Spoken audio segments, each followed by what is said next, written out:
সব থেকে বেশি দুর্ভাগ্যজনক কথাটা হলো কি জানেন, আজকে জুবিনদার হত্যা হয়েছে না হয়েছে সেটা পরের কথা।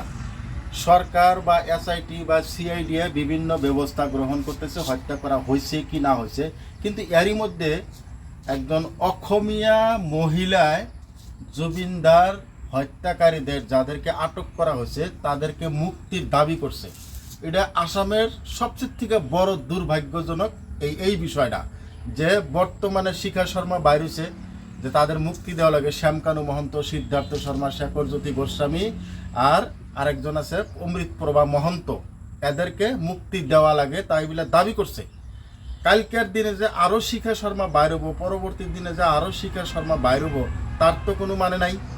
জুবিনদার ন্যায় পাই নাই, জুবিনদার ন্যায়ের কার্যক্রম চলে আছে। এর মধ্যেই কিন্তু কি আমি অসমীয়া, জুবিনদার ন্যায় লাগে। আর কিছু অসমীয়া আছে তারা বলতেছে যে জুবিনদার যারা হত্যাকারী দোষী সাব্যস্ত করার হওয়ার সম্ভাবনা আছে তাদেরকে মুক্তির দাবি ইতিমধ্যে চাইতেছে। এটা হলো আসামের জন্যে বা আমাদের জন্যে সবচেয়ে থেকে বড় দুর্ভাগ্যজনক কথা, যে আসামের সম্পদ, প্রাণের শিল্পী, হিয়ার আমঠু, কিংবদন্তি যে জাতীয় সম্পদ আসামের, সেই সম্পদকে আসাম থেকে টাইনা সিঙ্গাপুর নিয়ে যা হত্যা করা হলো বা মারা হলো, সেই বিষয়টা পুঙ্খানুপুঙ্খভাবে তদন্ত প্রক্রিয়া শেষ না হওয়া পর্যন্ত মাঝখান থেকে শিখা শর্মার মতন একজন মহিলা, এই অভদ্র মহিলা, তাদেরকে মুক্তির দাবি জানাইছে।